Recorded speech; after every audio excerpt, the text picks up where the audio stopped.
Welcome back to Channel 19 Mysteries. I'm your host, Midnight Rider. There are places in this world where the comforting glow of civilization ends and the deep, suffocating dark begins. Places where the deafening roar of human industry is swallowed whole by the ancient, unforgiving silence of the woods. Tonight, we journey deep into the heavily forested Cascade Mountains of Oregon, to an isolated lumber mill where the night shift is a lonely, desolate existence. Imagine being the only human being for 10 miles in any direction, surrounded by towering Douglas firs and the skeletal remains of heavy machinery. You are secure in your routine. You are unafraid. Until the radio static begins to pulse. The security cameras distort, and massive half-ton steel doors begin to slide open all on their own.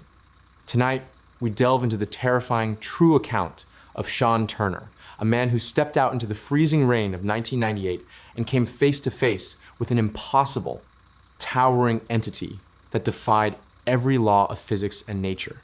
Before we step off the edge of the map and into the pitch black of the Blackwood Timber Mill, do me a quick favor.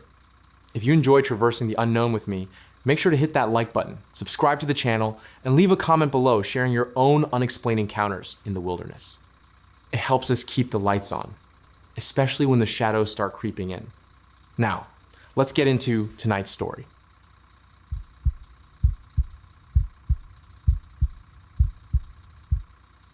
It wasn't human to truly understand the sheer, isolating terror of what happened to Shawn Turner.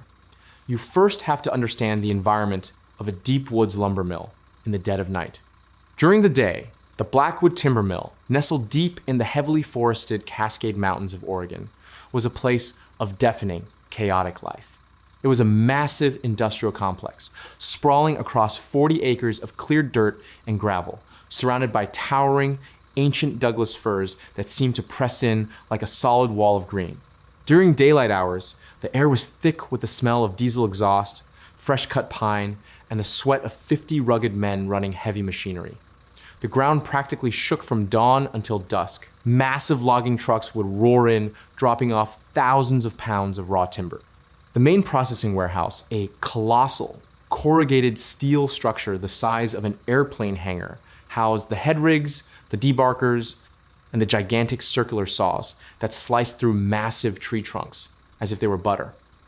It was loud, it was violent, and it was entirely human. But at night, when the day shift clocked out and the massive diesel generators spun down, the Blackwood Mill transformed. The deafening roar was replaced by an absolute, suffocating silence, broken only by the wind howling through the surrounding valley and the metallic pinging of the heavy machinery cooling down in the frigid night air. It was a place that felt abandoned, a skeletal cathedral of industry, sitting alone in the middle of a vast, unforgiving wilderness. And on the night of November 14th, 1998, 52-year-old Shawn Turner was the only human being within a 10-mile radius. Shawn was a man who knew the woods and knew the mill.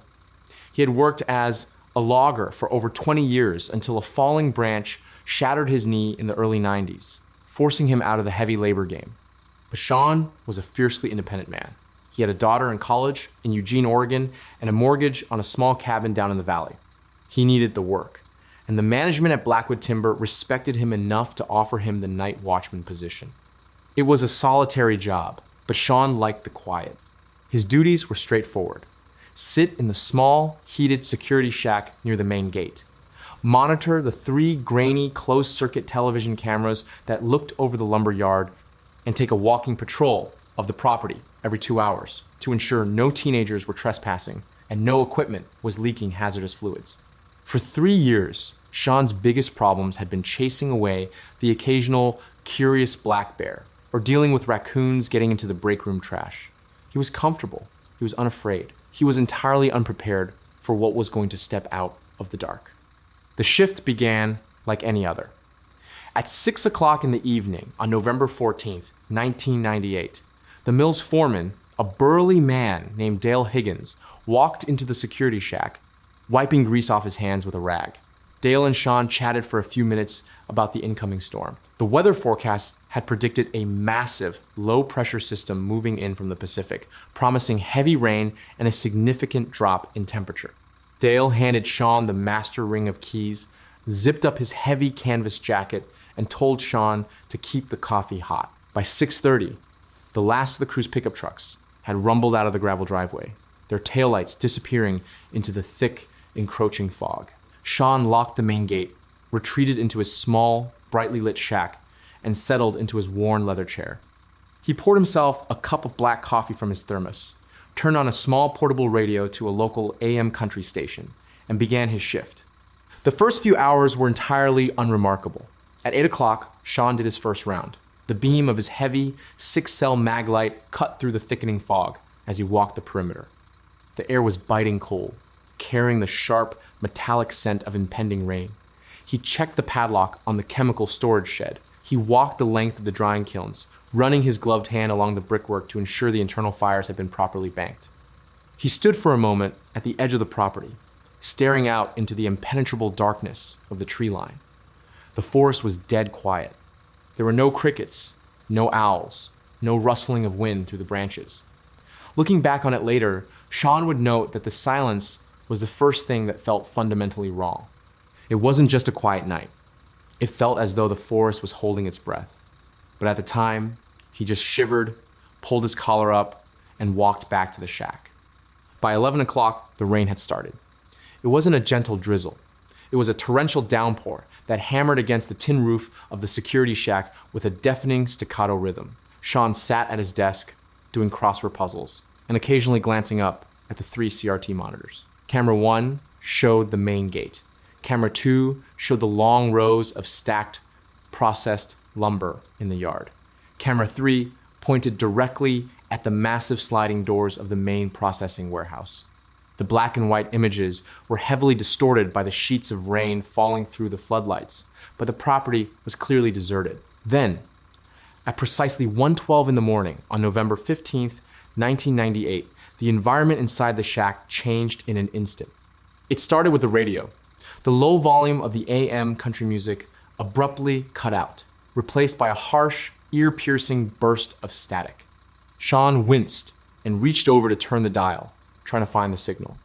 But as his hand hovered over the plastic knob, the static morphed into a sound he had never heard before. It wasn't just white noise.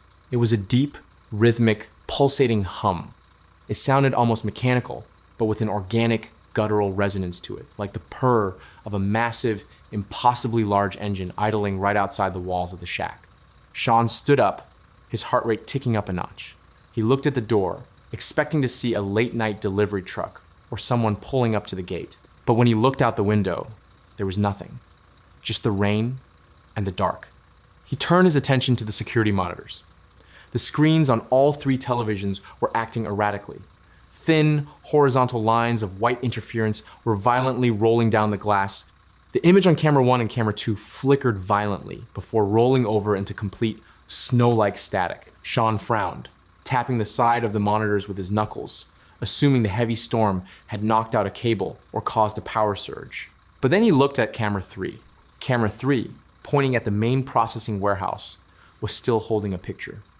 The image was degrading, heavily layered with static, but Shawn could see the massive, heavy steel doors of the warehouse. And as he watched, the hair on his arms stood straight up.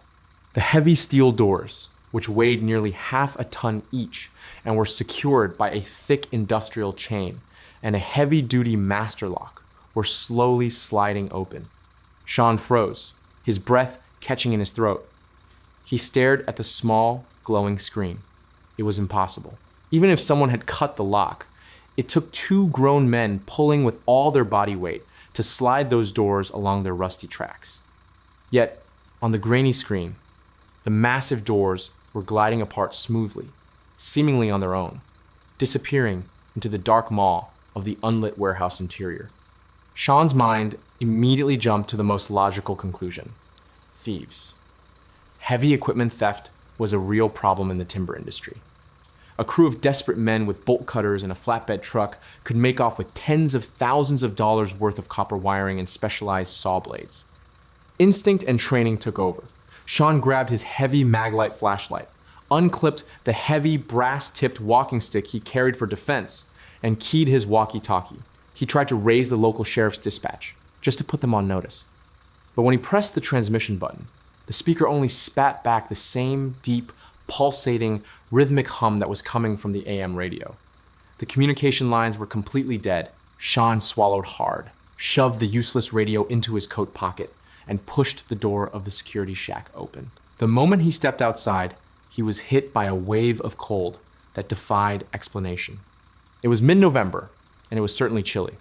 But this was a profound, biting freeze that seemed to instantly cut straight through his heavy canvas jacket and thermal layers. He could see his breath pluming out in thick white clouds before him. But even stranger than the cold was the air itself. The heavy, earthy smell of the rain and wet pine was completely gone. In its place was an incredibly sharp, acrid odor. It smelled exactly like a blown electrical transformer, the harsh, metallic scent of ozone and burnt copper. It was so strong it made Shawn's eyes water and left a bitter, pennies-like taste on his tongue. Holding his flashlight in his left hand and his walking stick in his right, Shawn stepped out of the halo of the shack's light and began the long walk across the gravel yard toward the main warehouse. The rain was coming down in sheets, matting his hair to his forehead, but the rhythmic hum he had heard on the radio was now audible in the open air. It seemed to be vibrating right out of the wet earth, a frequency so low Shawn could feel it in the marrow of his bones. It vibrated in his teeth. It made his vision blur slightly at the edges. As he approached the warehouse, the sheer scale of the building loomed over him. The floodlights attached to the exterior of the corrugated steel walls were flickering erratically, casting long, erratic, strobing shadows across the mud. Shawn stepped up to the massive doorway. Just as he had seen on the monitor, the heavy chain had not been cut. It had simply been snapped. The thick steel links lay on the concrete ramp, twisted and blackened, as if they had been exposed to the heat of a blowtorch, yet the metal was freezing to the touch. Shawn took a deep breath, raised his flashlight, and stepped over the threshold into the pitch-black interior of the warehouse. The inside of the processing floor was cavernous.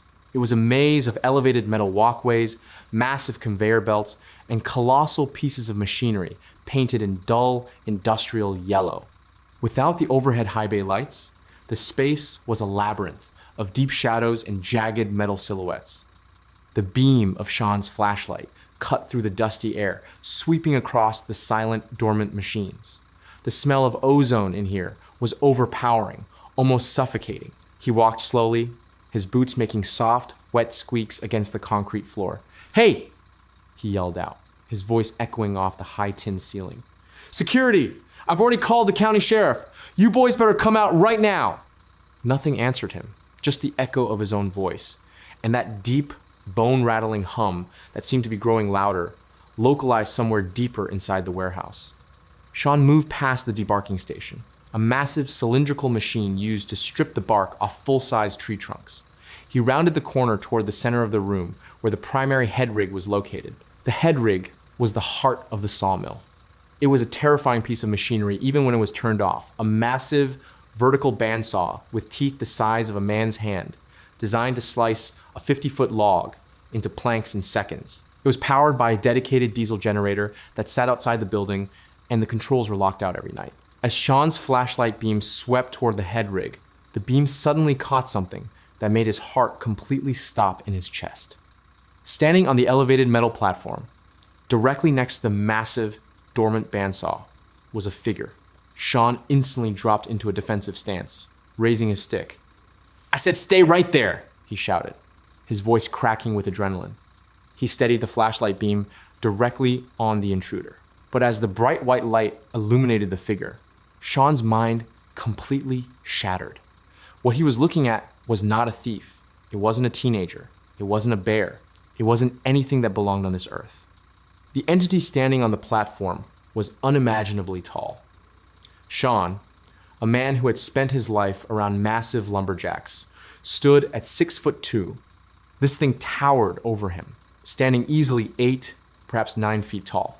But it wasn't just its height that was horrifying, it was its proportions.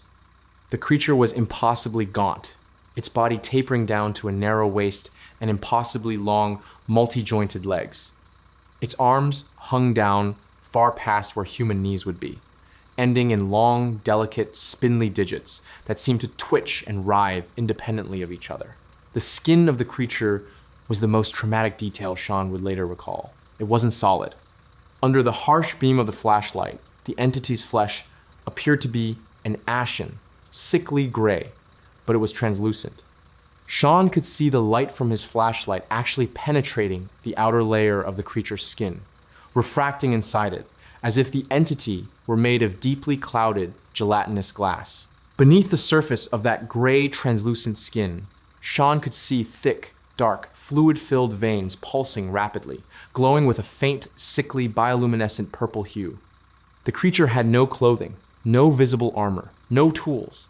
It simply stood there, its back currently turned to Shawn, its long neck craning upward, inspecting the massive, jagged teeth of the bandsaw. Shawn was entirely paralyzed. His brain was desperately trying to process the visual information being fed to it, desperately trying to categorize this as a prank, a costume, a trick of the light. But the sheer physical reality of the creature, the way it blocked out the machinery behind it, the way the air around it visibly warped and shimmered like heat rising off asphalt, destroyed any rationalization. The primal animal part of Shawn's brain was screaming at him that he was in the presence of an apex predator, something so far beyond him on the food chain that running would be useless. He couldn't speak. He couldn't move. He could only hold the flashlight with trembling hands, the beam shaking violently across the creature's translucent back. Then, the entity moved. It didn't turn around immediately. Instead, it slowly raised one of those impossibly long, spindly arms, reaching out toward the heavy steel of the bandsaw blade. As the creature's elongated fingers came within an inch of the metal, the absolute unthinkable happened. The machinery in the warehouse, the massive industrial equipment that had been completely disconnected from its power source and required hundreds of gallons of diesel fuel to operate violently, explosively roared to life. It wasn't a normal startup. There was no coughing of engines or slow spinning of gears. In a fraction of a second, the massive bandsaw spun up to its maximum RPM. The heavy conveyor belts violently lurched forward, grinding against their tracks. The deafening, ear-shattering shriek of unlubricated metal grinding against metal filled the cavernous warehouse. But there was no power. The overhead lights remained dead. The only illumination was Shawn's flashlight and a violent, blinding shower of blue electrical sparks cascading from the control panels, raining down onto the concrete floor like fireworks. The noise was physically agonizing. Shawn dropped to his knees, dropping his walking stick, and clapped both hands over his ears, screaming in pain as the screeching machinery threatened to burst his eardrums. The vibration was so intense that it was cracking the concrete beneath his knees. Through his squinting, terrified eyes, Shawn looked back up at the platform. The massive bandsaw was spinning at a speed that should have torn the metal blade to shreds, emitting a high-pitched, screaming whine. And standing amidst the shower of blue sparks, completely unfazed by the violent, chaotic noise and the flying metal, the tall gray entity finally turned to look at him. The creature's head was massive, bulbous at the back, and tapering down to a sharp, non-existent chin. It had no nose, no ears, no mouth that Shawn could discern. But its eyes, the eyes were what truly broke Shawn Turner. They were massive, taking up the majority of the lower half of its face. They were teardrop-shaped, wrapping around the sides of its skull. But they were not eyes as humans understand them. They were completely, utterly black. But it wasn't a flat black. As Shawn stared into them, he felt an immediate, crushing sensation of vertigo. The eyes looked like deep, endless voids, entirely devoid of reflection. When he looked into them, he didn't see the reflection of his flashlight. He saw nothing. It was like looking into a deep, bottomless well in the dead of night. As the entity locked its gaze onto Shawn's, The physical paralysis he was experiencing deepened. He found he could no longer blink. He could no longer control his breathing. His lungs felt as though they had been injected with liquid cement.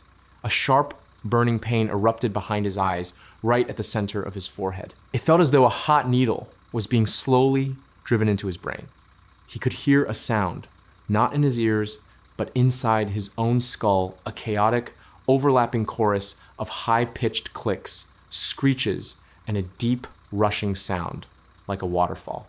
The entity slowly descended the metal stairs of the platform. It didn't walk, it seemed to glide, its long legs moving with a terrifying, fluid grace that was entirely unhuman. It moved toward Shawn, stepping through the showering blue sparks as if they were nothing more than falling snow. As the creature closed the distance, coming within 20 feet of where Shawn was kneeling on the concrete, it reached out its hand again. This time, it brushed its long gray fingers against a massive stack of processed, Klein-dried 2x4s sitting on a pallet. The moment the creature's skin made contact with the wood, the timber did not catch fire. It didn't produce flames or smoke. Instead, the wood simply disintegrated. Shawn watched in sheer, unadulterated horror as the entire pallet of heavy timber instantly glowed with a blinding, white-hot intensity, and then simply collapsed into a pile of fine, white, powdery ash. There was no heat radiating from it, no smoke filling the air. The molecular structure of the wood had simply been erased in a fraction of a second by the entity's touch. The creature turned its void-like eyes back to Shawn and took another step forward. It was in that fraction of a second, staring at the pile of white ash, that Shawn's survival instinct finally overpowered the psychic paralysis holding him down.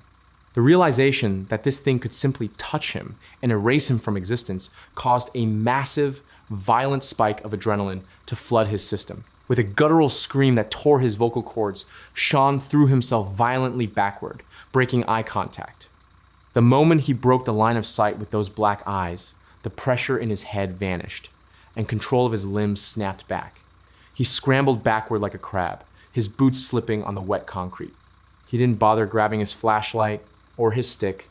He just turned, planted his feet, and ran. He ran with a speed born of absolute primal terror. He sprinted through the dark warehouse, the deafening scream of the rogue machinery echoing behind him. He burst through the open doorway, stumbling out into the torrential rain and the mud of the lumberyard. He didn't look back. He ran so hard his chest felt like it was splitting open, his heavy boots pounding across the gravel. He reached the security shack, practically tearing the door off its hinges, and threw himself inside. He slammed the door, threw the deadbolt, and backed away, pressing himself against the far wall, gasping for air, his eyes wide and unblinking, staring at the door handle. The rhythmic hum outside was now deafening, vibrating the glass of the shack's windows so violently they threatened to shatter. Shawn lunged for the landline telephone on the desk. He grabbed the receiver, praying the hard line was still active. He heard the glorious, sweet sound of a dial tone. His trembling, mud-covered fingers dialed 911. It rang once, twice. Then, the calm, steady voice of the county dispatcher came on the line. Emergency dispatch. What is your say? Help me. Shawn screamed into the receiver, saliva flying from his lips. Blackwood Mill, you have to send someone right now. Send everyone. It's here. It's in the warehouse. Sir, calm down, the dispatcher said, her voice immediately shifting into a tone of professional urgency. Who is this? Are you under attack? Is there a weapon? My name is Shawn Turner. I'm the guard at Blackwood.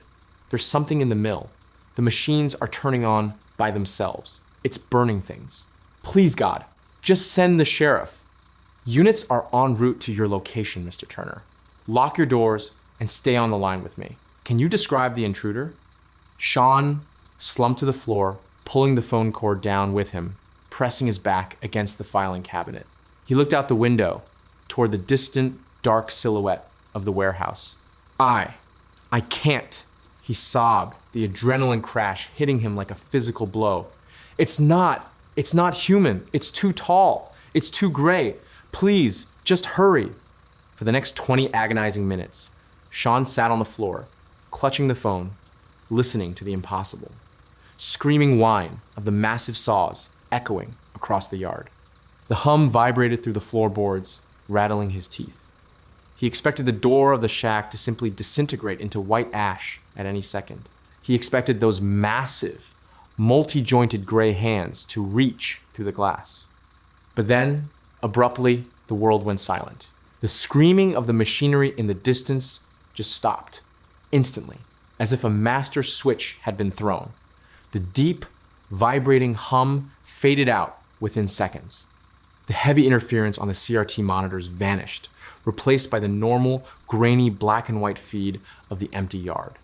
All that was left was the sound of the rain beating against the roof. 5 minutes later, the flashing red and blue lights of 3 county cruiser vehicles broke through the fog, pulling up to the main gate. Shawn stumbled out of the shack, waving his arms frantically. Sheriff Stuart Ward, a veteran law enforcement officer who had known Shawn for a decade, jumped out of the lead cruiser with his hand resting on his sidearm. 2 deputies followed suit, their flashlights cutting through the rain. "Shawn! Shawn! What the hell is going on?" Sheriff Ward yelled over the storm, jogging up to the gate. "Dispatch said you were under attack." Shawn was hyperventilating, pointing a shaking finger toward the massive processing warehouse. "In there, Stuart. It was in there. The machines.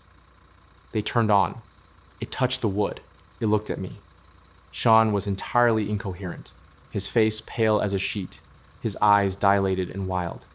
Sheriff Ward took one look at Shawn's physical state, recognized the genuine, profound shock the man was in, and signaled his deputies.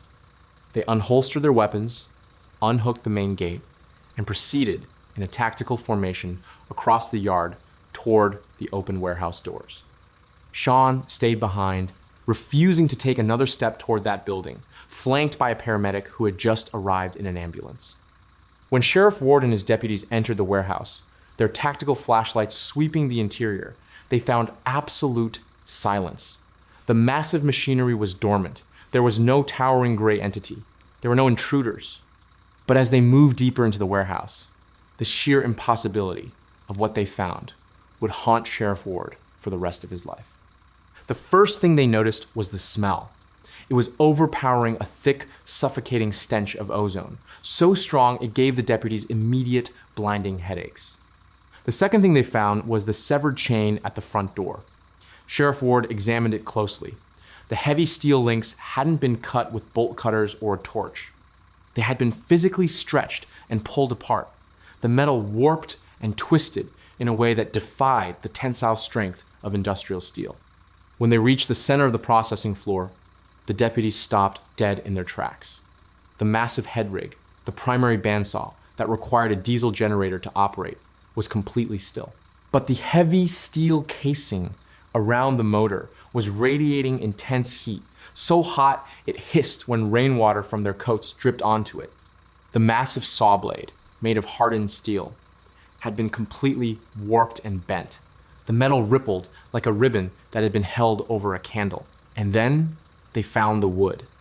Right where Shawn had described, sitting next to the platform, was the pallet. But the massive stack of keyline dried 2x4s was gone. In its place was a perfectly uniform geometric pile of pristine, bright white ash. Sheriff Ward knelt down, shining his light on it. He reached out and touched the ash with his gloved hand. It was ice cold. There were no scorch marks on the concrete floor beneath it. There was no smell of wood smoke in the air. Thousands of pounds of solid timber had been reduced to a microscopic powder without a single flame being ignited. The police scoured the entire 40-acre property for the next 6 hours. They brought in tracking dogs at dawn, but the dogs refused to cross the threshold of the main gate. They whined, tucked their tails, and pulled violently against their leashes, trying to drag their handlers back to the cruisers. The county electricians were brought in to examine the machinery. They confirmed that the main power lines to the warehouse had been severed by the storm hours before the incident. There was absolutely no electrical power running to the building. Furthermore, the foreman, Dale Higgins, confirmed that the diesel generators were entirely empty, having been drained for routine maintenance that very afternoon. It was mechanically and physically impossible for the machinery to have turned on, let alone reach speeds capable of warping hardened steel. The investigation that followed was quiet, thorough, and ultimately terrifying in its lack of answers. A week later, an independent investigator named Dr. Marcus Reeds, affiliated with a civilian anomalous phenomena research group, arrived in the county. With the quiet permission of Sheriff Ward, who was completely baffled by the physical evidence, Dr. Reeds conducted an environmental survey of the warehouse. The results of that survey were never officially published, but leaked reports detailed findings that defied logic. Dr. Reeds found that the entire area around the primary bandsaw was heavily magnetized. The steel walkways, the tools, even the nails in the walls had acquired a bizarre, permanent magnetic charge. More disturbingly, Geiger counters used in the area where the entity had been standing picked up highly localized, anomalous spikes of microwave radiation lingering in the concrete like a shadow. Dr. Reeds collected samples of the white ash. Laboratory analysis later revealed that the ash was not the byproduct of combustion. It was the result of total, instantaneous cellular breakdown. The carbon bonds holding the wood together had been severed at a microscopic level, a process that would theoretically require energy output equivalent to a small nuclear reaction, yet it had produced zero heat. The Blackwood Timber Mill never recovered from the incident. The rumor mill in the small logging town worked fast. The workers, deeply superstitious men by nature, heard the whispers of what Shawn had seen, heard about the dogs refusing to enter the yard, and saw the impossible damage to the heavy machinery. Within a month, the mill suffered a mass walkout. Men simply refused to work the night shifts, and eventually they refused to work in the main warehouse entirely. Plagued by sudden equipment failures and a terrified workforce, the Blackwood Mill officially closed its doors and filed for bankruptcy in the spring of 1999. As for Shawn Turner, he never worked in security again. The trauma of what he experienced that night profoundly changed him. He moved out of his cabin in the woods and relocated to a small apartment in a busy, brightly lit suburb in Portland. He refused to be alone in the dark. For years, he suffered from debilitating migraines and terrifying night terrors, waking up screaming about black voids and the sound of screaming metal. He passed away from a sudden heart attack in 2012. To this day, the abandoned skeleton of the Blackwood Timber Mill still stands deep in the Cascade Mountains, slowly being reclaimed by the moss and the overgrowth. Hikers and urban explorers who have ventured out to the ruins occasionally report a deep, rhythmic hum vibrating out of the earth beneath the main warehouse, and the overwhelming smell of ozone hanging heavy in the damp air. Officially, the County Sheriff's Department logged the incident of November 15th, 1998, as a case of severe weather damage and a security guard suffering a severe panic attack. But Sheriff Stuart Ward, before his retirement, kept a small vial of that pristine white ash in his desk drawer. He kept it as a physical reminder that in the deep, isolated spaces of the world, far away from the safety of streetlights and civilization, there are things that operate on a scale we cannot comprehend. Things that can slip through the cracks of reality, towering, impossible, and entirely indifferent to the fragile human lives they encounter in the dark. What would you do if you found yourself completely alone, face to face with something that defies all human logic? The Blackwood Timber Mill may be rotting away in the Oregon mountains, but whatever stepped out of the rain that night might still be wandering those deep, unforgiving woods. I'm your host, Midnight Rider, and you've been watching Channel 19 Mysteries.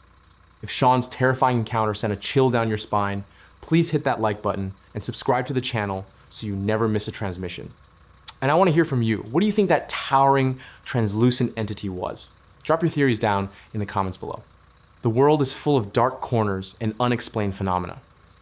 If you have your own stories, creepy encounters, or brushes with the impossible, don't keep them to yourself. Send them over to mycreepyencounter@gmail.com, and your experience might just be featured in an upcoming video. Until next time, keep your eyes on the shadows, and as always, stay safe out there.